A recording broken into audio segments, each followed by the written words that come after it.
Si comme un certain nombre de femmes que j'accompagne, tu as du mal à instaurer une connexion forte avec l'homme qui t'intéresse, peu importe si tu l'as rencontré récemment ou si ça fait un certain temps, je te propose de regarder cette vidéo parce que je vais te donner 3 outils qui vont même, si tu le veux, pouvoir être intégrés comme des habitudes qui vont clairement l'exciter. Quand je dis l'exciter, c'est qui vont lui permettre de se dire quand il pense à toi, j'ai vraiment envie d'aller à son contact. Donc au fond, c'est des outils qui vont te permettre de susciter le désir. Et souvent on me dit Vincent, mais comment créer le manque? Ben, je dis très simplement, si tu veux créer le manque, il faut déjà avoir suscité le désir parce que c'est dur de manquer de quelque chose que je ne désire pas. Et là, ça va être particulièrement intéressant pour les femmes, c'est peut-être ton cas, qui se retrouvent dans des rendez-vous où parfois elles s'ennuient un peu, où il y a un ton, tu sais, un peu trop sérieux et on a du mal au fond à redescendre de la tête au corps où c'est là où vont se loger les sensations, les émotions. Et c'est bien le but ici. Bien sûr, j'aurais pu te faire une liste avec plein de petits éléments comme ça.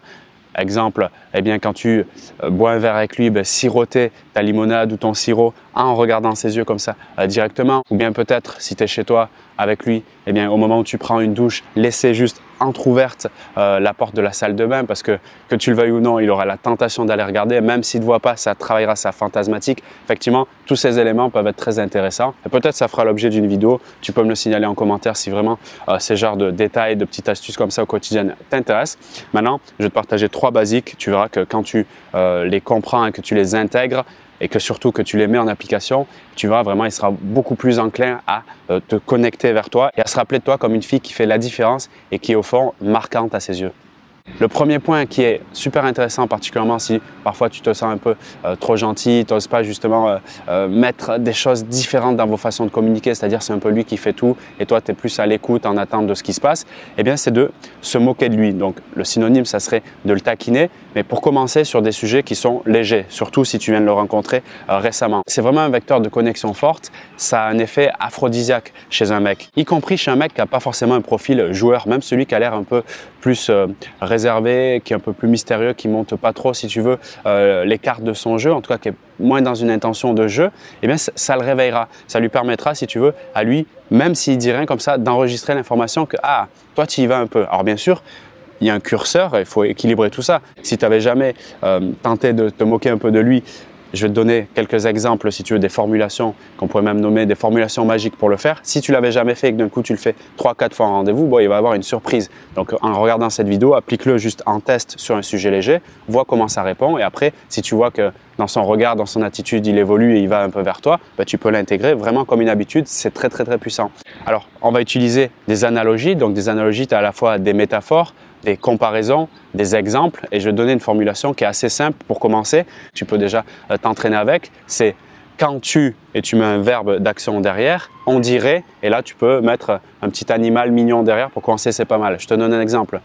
Quand tu bois de cette façon, on dirait un bébé singe qui tète sa maman. Ou bien quand tu cours comme ça, on dirait un pingouin sur la banquise. Tu vois, et tu lui dis ça avec un petit sourire léger. Donc quand tu, verbe d'action, on dirait.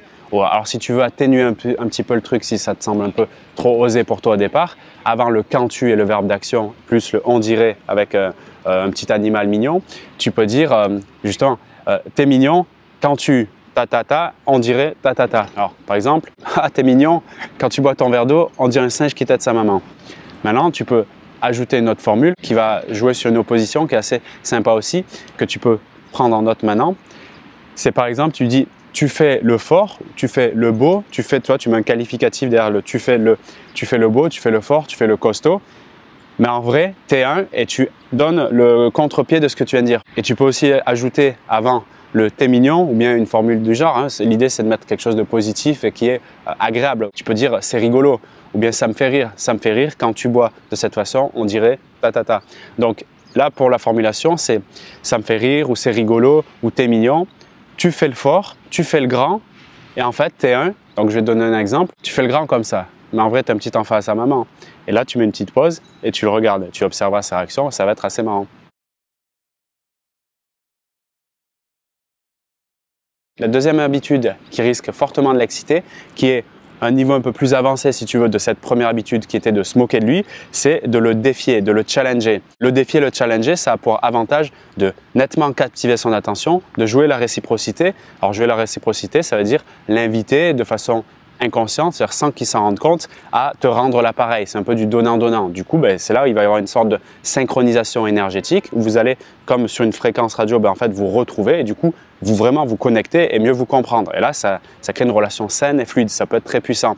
Donc, les avantages, la réciprocité, captiver son attention et surtout sortir du lot des autres femmes qui sont un peu trop gentilles et qui n'osent pas justement le challenger alors qu'il en a fortement besoin. Ça réveille, si tu veux, presque son statut, si tu veux, archaïque de conquérant, de celui qui doit aller chercher de la performance. Parce que le but, c'est ça, c'est tester sa capacité à agir et à lui faire réaliser une performance. Maintenant que tu as saisi les avantages et pourquoi c'est intéressant d'utiliser cette méthode, comment faire très simplement? Une méthode que je te partage ici, c'est tu fais encore une fois, le malin, le beau, le grand. Et après, tu mets cette formulation qui est très intéressante. Je suis sûr que tu n'es pas capable de. Dans la notion de capable de, il y a la notion d'action, de faire quelque chose de nouveau, de différent. Et quand tu lui proposes ça, lui, ça va le réveiller. Et je peux te dire qu'il y a un paquet de mecs qui sont avec des femmes, qui rencontrent des femmes et qui, au contact d'elles, se rendent compte qu'elles ont un peu peur justement d'aller réveiller, d'aller mettre en lumière cette partie d'eux. Et du coup, ils commencent un peu à s'ennuyer. Et c'est là qu'ils vont commencer à regarder ailleurs. Parce qu'une partie d'eux, je pense, recherche cette envie de se bouger. Et si ils ne le font pas d'eux-mêmes et qu'une femme à leur contact ne le font pas, ça va être un peu, si tu veux, comme un lac un peu plat, quoi. Ça ne va pas bouger. De temps en temps, on a besoin un peu de ce tsunami intérieur, si tu veux. Pour que ça fonctionne d'autant mieux, selon les circonstances, le contexte dans lequel tu es avec lui au moment où tu t'apprêtes à le faire et en arrière-plan les centres d'intérêt qu'il a et les disponibilités par rapport à ces centres d'intérêt, je vais être un peu plus concret dans un instant, tu vas comprendre, tu peux l'utiliser. Et si tu es chez lui par exemple, tu vois qu'il y a des jeux un peu en mode logique, des jeux d'échecs, des Rubik's Cube, des choses comme ça, tu lui dis vas-y, je suis sûr que tu n'es pas capable de finir le Rubik's Cube en 5 minutes. Donc la formulation, je suis sûr que tu n'es pas capable de, donc ça va le pousser justement sur l'envie d'agir et la formulation, si tu l'as compris, c'est prendre l'objet ou l'activité ou la chose palpable, comme ça peut être un Rubik's Cube, une guitare, par exemple, si il est musclé et tu peux lui dire je suis sûr que tu fais le fort, mais tu n'es pas capable de faire des pompes avec mon corps, tu vois. Donc tu prends la circonstance, tu prends ce que tu captes de lui qui est intéressant à ses yeux ou bien sur le physique comme tu le vois et tu le challenges là-dessus. Bien sûr, ça demande, de toute façon c'est un muscle que je te propose de développer assez régulièrement si tu l'as saisi parce que ça te permet d'être beaucoup plus autonome, c'est le muscle de la créativité. Et la créativité, ça vient par le fait de lâcher prise sur le fait d'avoir raison, d'être intéressante et tu balances un peu ce qui te sort de ta tête sans filtrer par le mental qui lui justement a peur de ne pas être intéressant, qu'il a peur que ça se passe mal, a peur d'être rejeté. Et tu testes un peu comme ça. Et une femme d'ailleurs qui est très créative, c'est une femme qui est vraiment séduisante parce qu'elle permet d'ouvrir un monde qui n'est pas connu, si tu veux. C'est ça la force de la créativité qui est au fond le pouvoir de l'imagination exprimée à l'extérieur.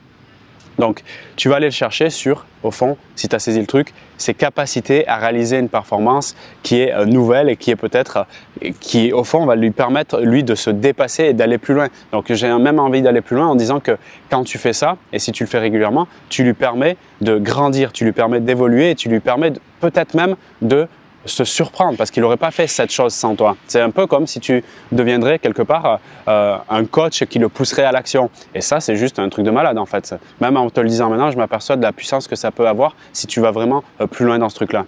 Et la troisième habitude, vraiment un point très crucial à mettre en place qui va faire une grande différence dans vos interactions, donc là on est plus dans une modalité non verbale, c'est de poser des regards silencieux.